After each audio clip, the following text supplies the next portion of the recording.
song. I was over at the cameras hitting 2 buttons. You needed to hit 1 button on the computer, and you couldn't do it. I'm sorry. And you don't drink. See, it's good that I don't. Yeah, can you imagine? Oh my God. The poor decisions that would have happened had I not seen the writing on the wall. Like, this doesn't seem like a best idea. Straight fucking edge. You're so cool. I'm so rad. Straight edge before straight edge was straight edge. Nah, it was already a thing. People do it way better than I do as well. Whatever, man. Hey, I got a surprise for you. Okay. You're going to be reading some poetry for us today. Oh, on this cool. episode, yeah. Neat. Can't Since wait. I found some great things here. Will you do me the honor? Actually. Oh, that looks like my terrible handwriting. Oh, yeah, it is. No. It's one of your songs that you wrote and told me to write music to. Did it ever get turned into a song? Or is No. It... Oh. But you can read it for us. I'm going to read it once over real quick.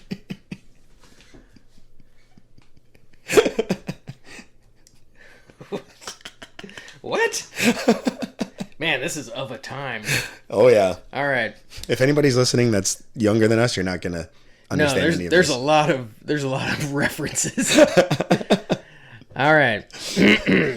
This is an unfinished song of Mitch's, by the way, everybody. Yeah, I wouldn't even call this a song. This is just pure poetry. All right, so this is the verse, apparently.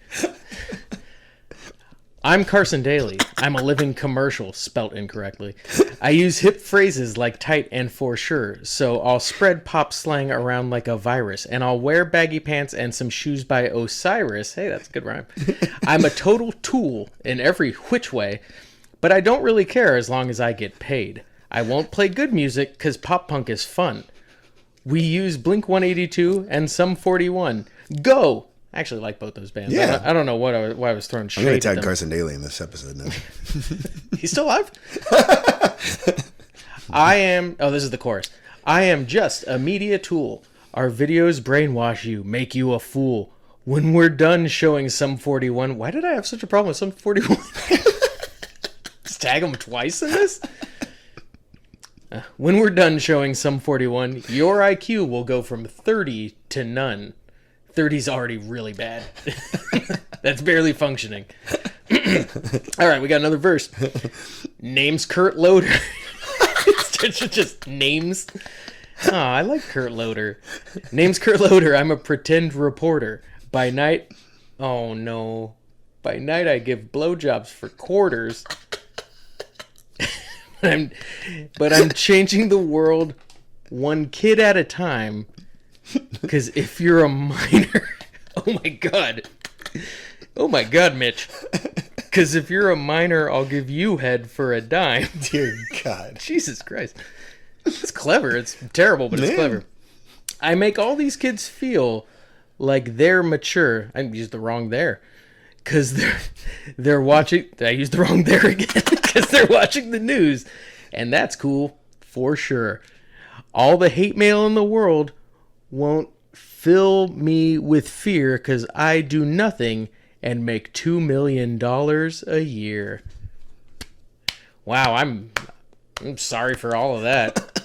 Jesus Christ. Wonder why I never finished that song. Yeah, so, hurry up and finish this song up, man. We probably have like a solid 3 albums full of songs that you and James gave to me that I just never got around to. So I was making fun of you for not drinking, and you had the foresight to not write a song about that. That's a bad song. I'm really happy about it right now. What is it? My name's Kurt Loder. I give blowjobs for quarters. If you're a minor, I'll do them for a dime. Jesus. I don't know how many you had that night, but... I don't know. I don't even dislike any of the people I'm roasting. or the bands. No, the bands, no, the songs. I don't. Yeah. You ever read something you wrote a long time ago and you're like, I don't know this person? Yeah, actually, they're on Spotify. All of our old stuff. Yeah, that's fair. Super bummed about a lot of that. Like pre-episode, we were talking about looking at old Facebook statuses and just like, gotta delete that. That can't be there anymore. Yep. Yeah, so that feels like you just handed me an old Facebook status and I had to read it on a podcast. Hey, I haven't introed the podcast. Oh. This is a Remember the Times podcast, everybody. I'm Mitch. This is AJ. I don't condone any of the things that old Mitch said. That 14-year-old Mitch said. Was that 14 years old? I think you gave me that freshman year. I'm pretty sure. Yeah. All right, then yeah, fucking 14-year-old Mitch. He was a wild card. It was either that or I was going to bring you your hit song. Nope. Breakfast in a Can.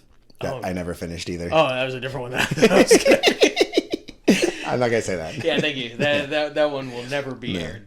Breakfast in a Can. I actually started working on Breakfast in a Can. That's a cool idea for a song. Is it just about drinking in the morning? Yeah. And I'm pretty sure you wrote it in pink pen for some reason. I have that in my head. Probably all I had on hand. Anyways. What now to the episode. What does an early high schooler know about drinking in the morning? Apparently you did. But I didn't, though. I just thought it was cool. Well, hello, everybody. Hi. Enough of Mitch's old lyrics. We are moving along here in 2005. This is a big episode. There's a lot of game-changing things that happen here. We are up to April 2005, yeah. And we are actually back in Silver Lake here, our first show. We were kind of, I would say anytime we weren't playing in the South Bay, we were like excited, just be like, all right, we're making moves here. We're playing in front of different people and stuff. Because there were other bands like that we were in high school with, but they didn't seem like they were playing anywhere outside of our immediate area. Yeah. So it was kind of our like we're a serious band. We're playing at Zen Sushi in Silver Lake. Yeah. We were really excited about this show. Just for literally that reason. But we, you decided to go on the Europe trip for our school that year. Yeah. And we were like, oh, well, should we cancel them? Because you were literally getting back like hours before the set. The day of. And I mean, I think this was probably like 3 months before, like, should we cancel? And you were like, no, I got it. It's going to be great. So you literally like landed after an 8-hour flight and then just got driven to Silver Lake. But before we finished that up, so do you remember playing with, we played with St. Angelus. I don't know if you remember them. They are, I don't know if any of their music's online. If it is, you guys should go listen to it. Yeah, they were sick. Awesome. They were so cool. They were older than us. But every time we played with them, we were just super stoked because they were really rad. Their music was really rad, and they were rad people too. Like it felt like we were playing with big brothers. Absolutely, they'd always like arms over our shoulders and stuff like. I feel like we would hang out. I feel like we would hang out with them like after the shows and stuff a bunch and whatnot. But yeah, so we got. So we got there. I guess we were driving at this point, so we drove ourselves, except for maybe you, because you came to the from the airport. But I think my mom might have brought me. Yeah. So you were in great spirits, like because you said don't cancel because you wanted to play as soon as we got back. But I don't think we should have canceled. We should have canceled because I don't think we realized how hard in the paint you were gonna go on the Europe. Because I mean, so I drank a lot in Europe because we could. You were allowed to. It was the first time I was able to like actually hit a pub or anything like that. Right. But I also like that. So I mentioned it a few episodes ago. I wasn't smoking cigarettes at the time, but in Europe I smoked cigarettes. You tried it out? I smoked them like the whole time we were there. Okay, so that I was smoking cigarettes and drinking the entire time. And then I fly all the way from flight. Yeah, I fly from, I think Munich was where we departed from. Yeah. Land at LAX, jet lagged to shit, and then get transported over to this show and dropped off, and it's like, time to play. Even if you hadn't done that, like even if you hadn't been drinking and playing, like I've done that. I flew straight to Amsterdam once and had to play like 3 hours later, and that's just rough. Yeah, like, it's brutal. That's not okay. You're breathing airplane air. Yeah. The entire time before. So, to say the least, your voice was. It didn't hang. No, it wasn't. You didn't have a voice. It was not there. We should not have played the show, Yeah. But we didn't know. We had absolutely no idea that was even. Didn't know it was going to happen until it was happening. Yeah, and then you started singing, and it was like, oh. Can't do this. Can't do that. Get a song in and go, hey guys, we should have canceled this. Yeah. So it was a rough set. I do remember. So we actually started covering "No Rain" by Blind Melon. don't know if you remember doing that, but I remember playing it there. One, because it didn't go well, just because you couldn't sing, but I was kind of stoked that we had actually gotten around to covering it, because James had suggested covering this song when we were in middle school, and we never got around to it. And then 5 or 6 years later, we finally got to do it. But it's an awesome song. If nobody knows that song, No Rain by Blind Melon, go check it out. But yeah, the guy who's singing it doesn't have a blown out voice, so it sounds really good. Well, and he has a much higher register than me. So every time we played it, because I just want someone to say to me, I would go, I just want someone to say to me. Like, I'm just belted it to try and hit the notes, and more often than not, I didn't hit them. Yeah, yeah. And when your voice is blown out, you're gonna miss them 100%. So, do you remember anything else about the show? Because there's something kind of really wild that we had tried to pull off that we never. No, No, right. Not really. I got something to show you. I have a pretty distinctive memery of this show because it was my first time completely botching a show. Yeah. Wouldn't be the last, though. We got some stories coming. Can't wait. I'm going to show you something here. Okay. For all you people listening, you're not going to get to see this until I post it on Instagram and stuff, but this will jog your memory. Oh, was this our first show playing under a different moniker? The first and only show. I thought we did one Jocelyn Center show. Nope. Are you sure? So AJ has handed me a ticket. The ticket stub of the show. Yeah, from the show, and we were playing under the moniker The Midnight Society, which I came up with that, I think. You did, yeah. Because of Are You Afraid of the Dark? It's one of my favorite favorite shows. of the Dark reference. I mean, we all watched it growing up. Yeah, but it was one of my favorites. I think we thought SB&C just wasn't like the greatest name, which it isn't. Yeah, but, we ended up changing it anyways. And so we literally got booked as the Midnight Society for this. If it went on longer, it's very possible, but within 2 months we were like, let's just be SB&C. So Pretend it never happened. Yeah, I think we were like, that show is real bad. Man, the Midnight Society sucks. Man, that's a bad band. So for real, yeah. We got booked as the Midnight Society for least one show, if not more. No, I have a distinctive memory from our next show of Midnight Society related stuff. Really? Yeah, go ahead and kick it off because I remember this time. Okay, well, you do not. Maybe this was our. I don't know. I don't remember this. I remember this show very well because this is a This is the next show, not the Zen Sushi. Yeah. This is all right. So we're on to the next show. We're on to the Joslin Center now. This was a giant, massive show for us. To back up a little bit, in this whole time of the band here, James was going to leave the band. He was going to college, and but I mean, this wasn't like like there wasn't no bad blood. Like we knew this was happening from like the time you joined. Like I specifically remember having a conversation of this with you like freshman year. Like, hey, what are we gonna do when James leaves? Like in 4 years. We had 4 years to prepare for it, and we didn't. Yeah. I mean, we kind of did on accident because there were so many shows where we needed to like sub in people. Yeah. Who ultimately ended up staying. But so this was also at the same point when we kind of wanted to start writing heavier, and James did not enjoy that. So I think it was kind of like a good time anyways. I mean, we were all sad to see him go because he had, we had all started the band with him and stuff, but it was time to start moving on to the next phase. And originally we were going to ask Taylor from Allura to join. I'd actually even practiced with him once to start training him to do it. And a couple different things were going on. We just thought maybe that wasn't the right call. Most notably, out of nowhere, Josh got really good at the guitar. And he and I had gotten really close on the wrestling team. And like after wrestling season ended, we didn't have a sixth period. So we would literally leave at lunch, go to the gym, and then just go to his house and play guitar for like 4 hours. And when we met Josh, like he was probably like the least skilled, and within 2 years he was like just better than Taylor, blowing everybody away. Yes. Well, I think after him filling in so much, we were kind of like, I think we might need to shift gears here, and we asked Josh to join when James was leaving, and Josh agreed.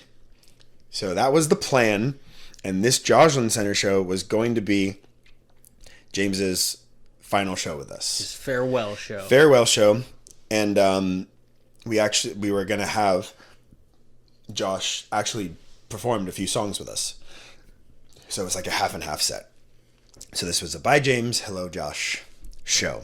The torch passing. This was another headliner of ours. It was really good. It was a really good one. I remember having a big old pit, and everyone said bye to James.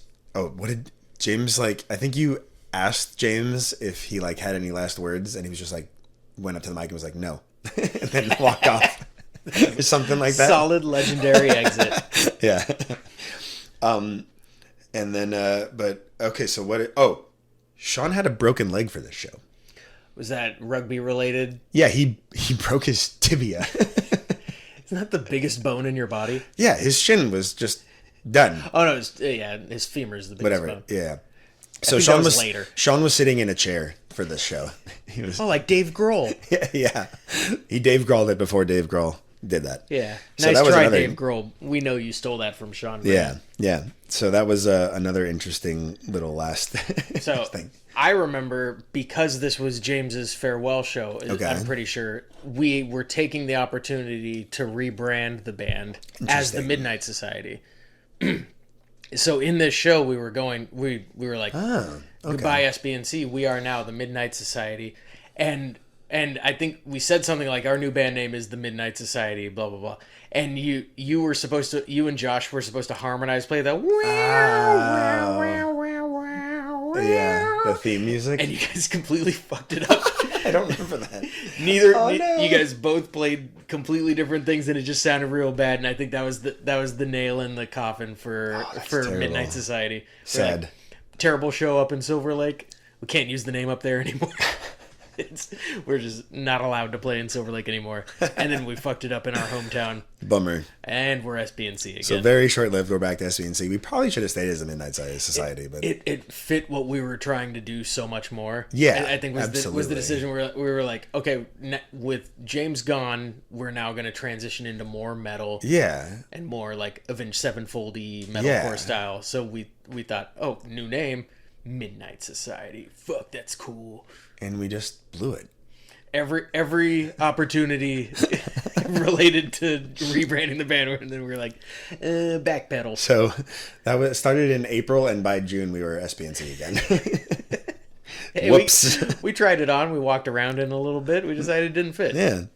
So, I mean, James was still here. He wasn't leaving until like September, whenever school started, but I think we just wanted to get things going with Josh. We weren't like waiting until the day that he drove off to college, yeah, flew off to college or whatever. And I mean, he had a lot of things to do. He had to buy a lot of polo shirts and sweaters and stuff, like just a ridiculous amount. No time to get ready for Georgetown, so he had no time to play with us anymore. Yeah, he had to get a bunch of loafers that you wear without socks. Sorry, James, we love you. Yeah. Try to not laugh right now. Anyways, so that was his last show in May, and from that point on, Josh was an official member of not the Midnight Society, but SBNC's again. I think we welcomed Josh into the Midnight Society, and then disbanded the Midnight Society and became SBNC reunion show. Next one. So our first Josh's first official show was in May at the Joslin Center, but his first full show with us was in June. We played at the Kiwanis Club in Hermosa Beach. My ex-girlfriend put on this show. Yes, I remember this one. Yeah. There's like the dog was like, sorry, the flyer was a picture of a dog, like a fluffy dog. Oh, I don't remember that. I don't know. Yeah. Yeah, people made weird flyers. It's got to have a picture of something. Yeah. Might as well be a fluffy dog. That's the second ex-girlfriend of mine that asked us to play. So I guess we break up well, or I do, maybe. At this point in time, anyways. Yeah, your relationships are just band networking. Yeah, use everything for that. I don't remember too much about the show, except for that, we were just getting used to this whole, not that he'd played with us before, but just like, all right, he's here now. So yeah. I remember if this is the show I'm thinking of, I don't think we ever really played at the Hermosa Kiwanis Club more than a couple times. I think like 3. So Three? Maybe Yeah. it was this show. There was another band that played I would swallow my rind, I would choke on the rind, blah, blah, blah, blah, blah, Oh, make Eve me empty 6? inside. Yeah. Yeah? Somebody played that thing? Somebody played that as a cover, and I really liked it. I don't remember that. Huh. But if this is that show that I'm thinking of, it's weird because I know that Josh later on, like within the last couple years, has been playing shows with 2 of the guys from that band Oh. up in like NorCal. Interesting. Okay. Yeah. Well, Weird synchronicities. Yeah. so, I mean, yeah, nothing really happened. It was a big show for us just because of like, the new member, but nothing crazy happened at this one. Yeah, all of the broken bones and blown out voices were saved for earlier in the episode here. But so That was an SBNC thing. Yeah. Midnight Society is very professional. so we got to writing right away, and we were just trying to get everything down with the new lineup. So we asked Yanni of AMI, who was getting us a bunch of our good shows, if he knew any photographers to we needed new photos with our new Gotta new do lineup. a photo shoot. Yeah, gotta do a photo shoot. So this was before just all digital. Yeah, I don't even think we had cell phones at this point. Yeah. So we hired a photographer. He was a much older fella than us. Do you remember him at all? No. So I remember doing these pictures, but I don't remember who was behind the camera. it was an older fella. We decided to go. Was he the guy who kept telling me to take my shirt off and lick my lips? Was that this guy? What are you talking about? Oh no, that was a different thing. Dear God, Mitch has had too many. That was a repressed memory that just came bubbling up. That sounds like some kind of frat memory thing that you're thinking of. So we went to, for anybody who's not from here, we went to Sand Dune Park, which is exactly that. There's a big sand dune in Manhattan Beach. It's a park with a sand dune. And there's a big forest next to it, kind of thing. And we just went back there with this guy and did a photo We shoot. went into the woods with a strange older man, and he took pictures of us. What's not to get? Josh and I went to the gym, try to get a pump, get a little bigger before the set. I don't think it worked at all. 'Cause we don't look very big in this I look at these old pictures. They're just like, who are these children? Yeah, we're like just barely 18. Chris is 16, and but oh my God, every single one of us wore a band T-shirt in them, and it's not good. It's pretty bad. And It's schizophrenic because I remember the band tees don't really line up like no, it's like sonically. Tiger Army, Slipknot, AFI, Thrice. Well, this is my favorite band. Yeah, So I wore Rise their Against. shirt. So I'm wearing, I'm definitely getting into just basically looking as feminine as possible. But But you still had a fro. I finally started growing my hair out, but I also decided to grow a beard. Yeah. So I have full on makeup with a beard. I think I don't know what I was doing because my goal was to just look as feminine as possible. I think I was just doing everything that my dad finally gave up all at once. I could grow a beard if I wanted. I could wear makeup if I wanted now. So I just look like a fucking, I don't, you'll see the pictures on Instagram. It's very odd. And we also decided to take individual pictures in front of the bathroom. So you can see the men's sign behind us. So here's where I'm confused because we had a photographer. Yep. Whose job is to tell us that's not a good idea. Yeah, and they're literally you can just see the men's sign behind our heads. You know what I think would be cool is you guys are men, right? Well, I mean, some everybody, you might be. You might be a boy. You, I'm not totally sure. You look a little fluid. But we're just gonna stand you underneath this men's sign. You guys point at it, lean against it. These are I wouldn't say it's one of my favorite photo shoots because it's good, but it's very funny. So I'm excited for everybody to see these. It's funny for how hard we thought we looked. Yeah. Ooh, those guys are cool. I still can't believe that we just wandered into the woods with this strange man and let him take pictures of us. Yeah. So to even make it weirder, he didn't email them to us. I don't know if that was if that bandwidth was available at this point. That might have been too much. So we drove down. He lived in San Pedro. We drove down to San Pedro and picked up a CD-ROM of all of our pictures at this guy's house by ourselves. Kids, this is how things used to get done. I mean, if he wants to go after 5 wrestlers, then, you know, go for it. Yeah, we didn't look like much, but we would have tore him up. And I mean, that's weird now that I think about it, but not at the time. But like, he was trying to convince us to do, like, I think we paid him like $75.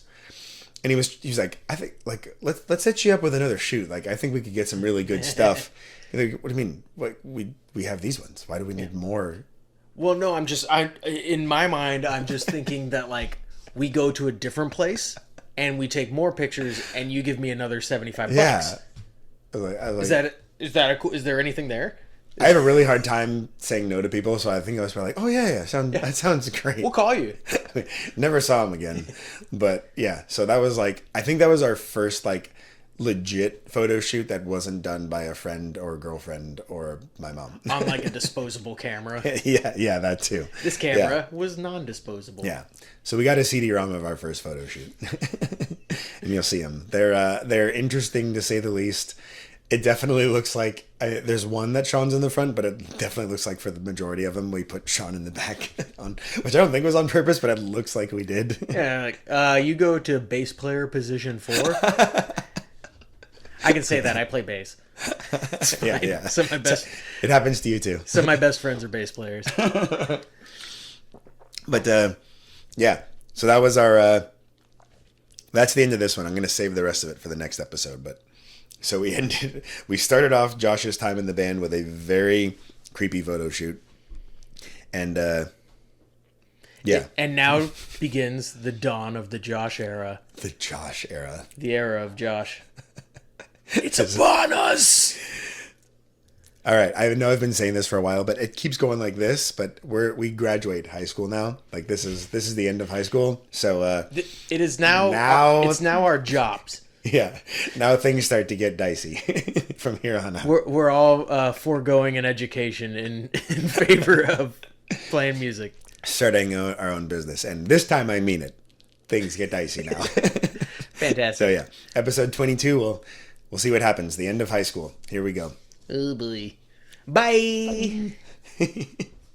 Now you can press space. Space? Okay.